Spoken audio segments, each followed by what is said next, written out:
Okay, so now we will discuss about gears. So the first thing is we will discuss about basic consideration. So a variety of machine element can transmit power from one shop to another. And the main idea of gears is to transmit power from one shop to another shop. Now, before going into gears, we will explain how the idea works. So the if you consider these pair of friction wheels or rolling cylinder is shown in figure here. So where wheel one is the driver and wheel two is the follower here. And assuming that the frictional resistance between the two wheel is sufficiently large to prevent the slipping of one cylinder relative to the other. So if this is the case, then the following kinematic relation will hold. So this means that the Vp, which is this P is this point here. So the velocity of the point P is should be equal to R1 omega 1 and should equal to R2 omega 2. So if there is no slippage, then the Vp, which is the velocity at this point here, can be calculated from both cylinders, can be calculated from cylinder 1 or cylinder 2 here. So if you want to calculate this from this wheel or cylinder, so it will be R1 omega 1, and from this it will be R2 omega 2. And then from here we can calculate omega 1 divided by omega 2, which will become R2 divided by R1. And you can also write this in terms of the diameters, which is D2 divided by D1. So here, important point is that this Vp is what we call is the instantaneous velocity of a point of contact, which is this point here, and W is the angular velocity, which is the angular velocity of the body, and R is the radius of the cylinder. Okay, so we know that we have this equation here, that W1 divided by W2 is equal to R2 divided by R1, or D2 divided by D1, which is the diameters. So now you can see that the equation indicated the ratio of the angular speed of the cylinder is inversely proportional to the ratio of the radii. So this means that the omega 1 is inversely proportional to the d1. So if the diameter is smaller or the radius is smaller, the velocity will be higher, and vice versa. Okay, so now another important fact that you can see from this figure is that the relation of the cylinders, the rotation of the cylinders are in opposite direction. This means that if this cylinder is rotating in this direction here, which is a counterclockwise, so this one will rotate in the clockwise direction. So this is also very important point here.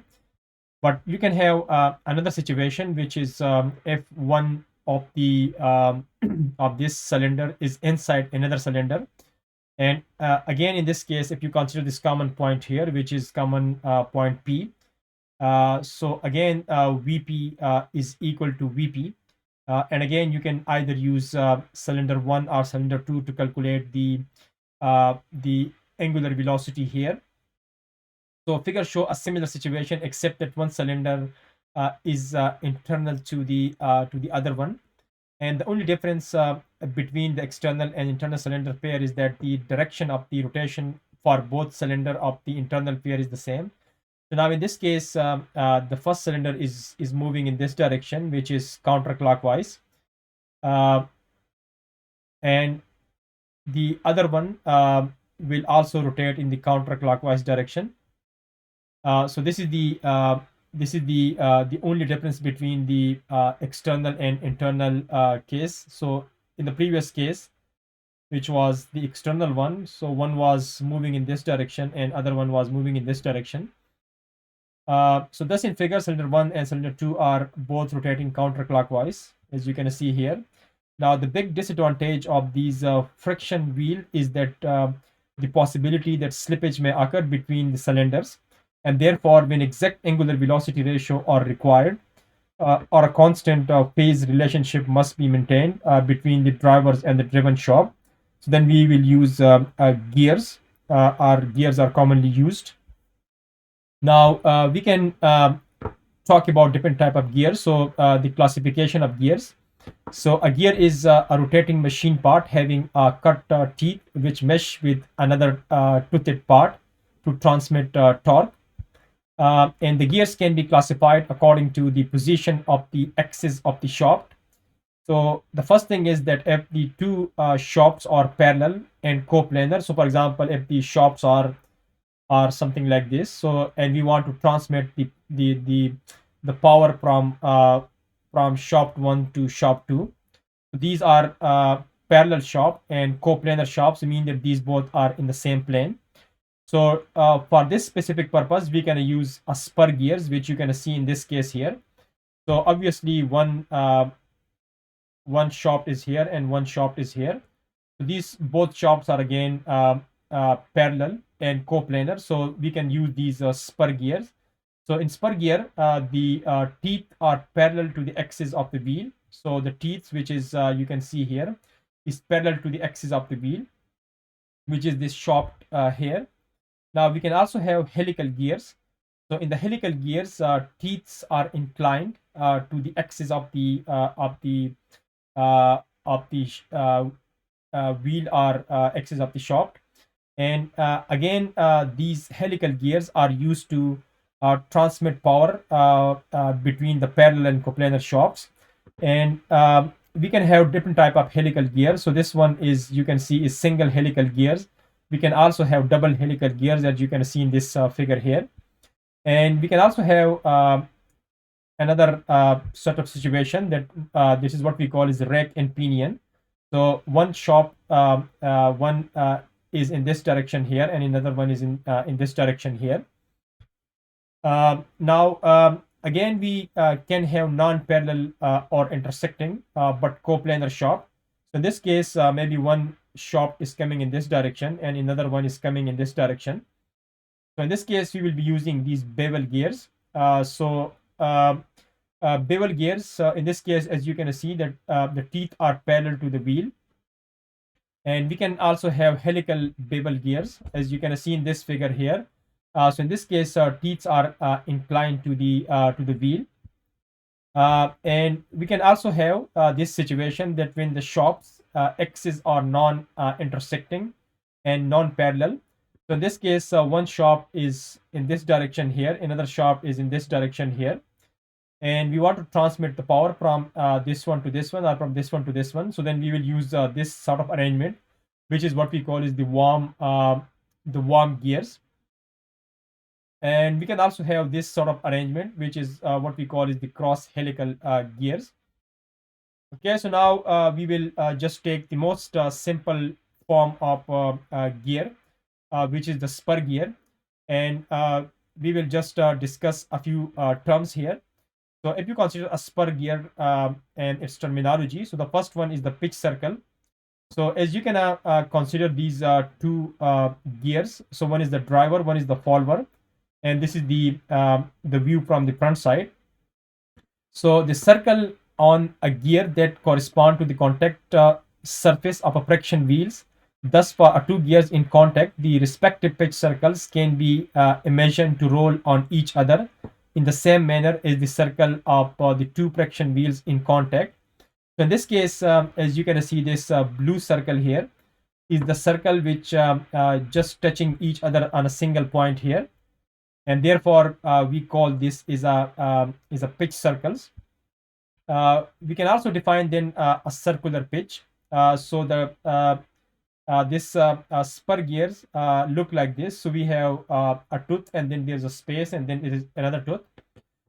And from here to here, this is the tooth width, and then there is a space here. So the circular pitch is, which you can represent by small p, is the sum of the tooth width and the tooth space. So if you want to calculate the circular pitch, so you will calculate this on the pitch circle, which is this circle here. So it's the width of the tooth, which is from here to here, and then the space, which is from here to here. So this distance which you measure along the circular pitch is what we call is the the circular pitch, which is measured along the pitch circle, and it is the arc distance measured along the pitch circle from point on one tooth to the corresponding point on the adjacent tooth of the gear. And obviously this pitch, you can calculate this if you take the circumference of this pitch circle. So this d is the diameter of the pitch circle, and you divide this by the number of teeth. So then this will become the circular pitch. So you can also calculate this using this way here. And where d is the diameter of the pitch circle and t is the number of teeth on the gear. Okay, so now we can consider a simple a gear drive here. So a simple gear drive consists of two shafts consisting of wheels with similar teeth gear together. So as you can see in this case here, so one is driver, one is follower. And when the driver rotates, its teeth drive the teeth of the follower, which rotate with it in the opposite direction. So as you can see, if the driver is rotating in this direction here, in the clockwise direction, so the follower will rotate in the counterclockwise direction here. Okay, so now if we want to calculate the angular velocity ratio here, so the angular speed omega, you can either represent this by omega, which you can think of as radian per second, or n, which is in RPM of the follower driven gear divided by the angular speed of the driving gears. So the angular velocity ratio is just the angular speed divided by the angular speed of the driving gear. So if you want to calculate the velocity ratio, so it will be just omega 1 divided by omega 2, or n1 divided by n2 here. So this is the velocity ratio of the two gears. So in this case, it will be just the ratio of their velocities. So now if you consider these two gears, and if you consider that n1, t1, and d1 are the angular velocity, so n1 is the angular velocity, t1 is the number of teeth, and d1 is the diameter of the pitch circle of the driver, which is 1. And similarly, n2 is the number of teeth of the gear B, t2 is the number of teeth of gear B, and d2 is the diameter of the pitch circle of the gear B. So in this case, pitch of the driver and follower are this. So if you want to calculate the pitch will be either pi d1 divided by t1, and if you consider the p1, and for the second one, so if you call this 1 and this may be 2, so the p2 will be pi d2 divided by t2. So this will be the pitch, and because we have to mesh these teeth together, so therefore P1 should be equal to P2. Otherwise, you cannot mesh these two gears together. So now, because pitch of both the wheel is the same, so therefore you can say that that pi d1 divided by t1 should be equal to pi d2 divided by t2. And now from here you can cancel pi, and you can derive this equation that d1 divided by d2 is equal to t1 divided by t2. This means that the diameter is directly proportional to the number of teeth on a gear. And now if you want to calculate the velocity ratio, the velocity ratio is for example n2 divided by n1. So if you want to calculate this, and we calculate this in the previous slide, that it was equal to d1 divided by d2. So the velocity ratio, which is n2 divided by n1, or n1 divided by n2, which was inversely proportional to the diameters. And in this case, we also derive this equation that d1 divided by d2 is equal to t1 divided by t2. So we can just write this thing here. So now we have this this equation that the velocity ratio, which is n2 divided by n1, can be written as d1 divided by d2 or t1 divided by t2 here. Okay. Now, if you want to calculate the power transmitted by a simple gear train, as you can see in this case here. So it may be defined as the rate of doing work or the work done per unit time. So mathematically, you can say that power is equal to the work done divided by the time taken. So if you consider a simple gear drive which transmit power from one shaft to the other one, and if you consider this this F here, so F may be the tangential force exerted by the driver, also called the pressure between the teeth, as this force here, and V the tangential velocity of the driver at the pitch circle. So again, the velocity will be in this direction here. So now if you want to calculate the power transmitted or the work done, so which will be just F times V.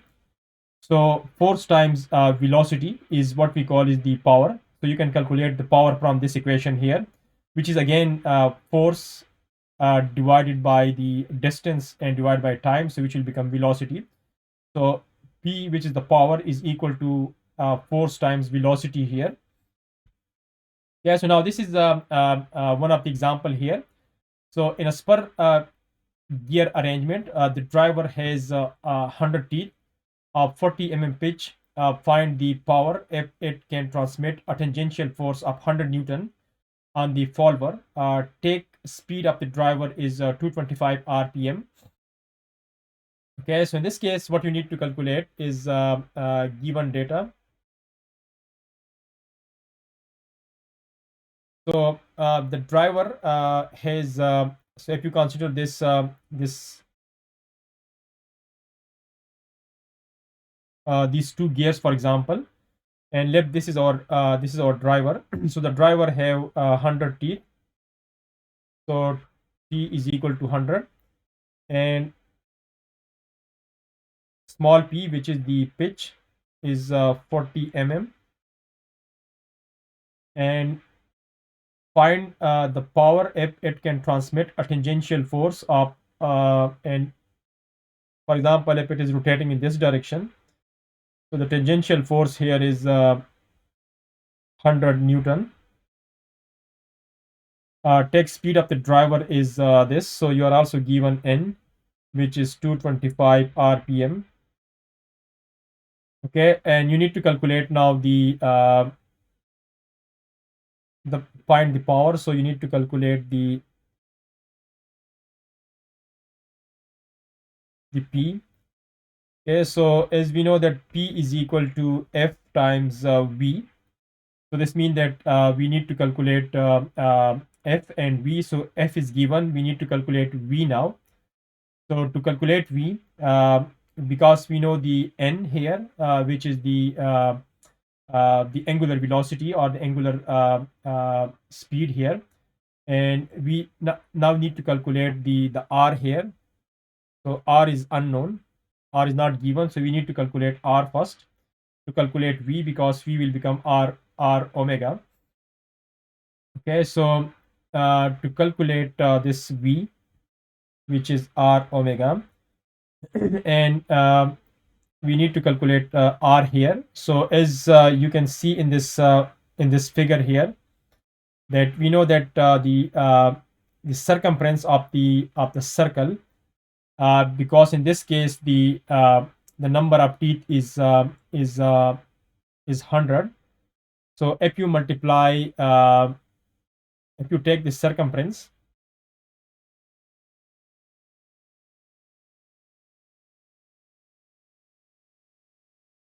so if you take the circumference of this circle here, which is 2 pi r, and in this case you can calculate this from the number of teeth into the pitch. So if you multiply t with p, you will get the also the circumference. So you can, from this equation, then you can calculate r.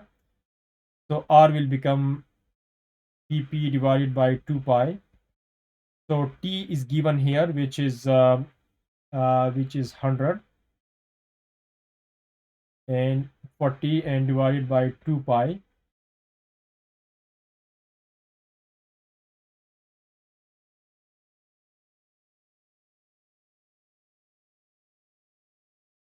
So this will be become something like a 4 divided by 2 pi millimeter, or if you want to convert this to meter, so it will become 4 divided by 2 pi meter. Okay, so now we want to calculate V. So V is equal to R omega. Okay, so in this case, we have now R, which is 4 divided by 2 pi, and omega is given, which is N, but this need to be transferred to radian per second. So we will multiply with 2 pi divided by 60. So this will become 15 meter per second. It's a linear velocity here. So velocity of this point in this direction. Okay, so now we know velocity, so we can calculate P. So P is F, which is 100 into 15. So 1500 watt, or P is equal to 1.5 kilowatt.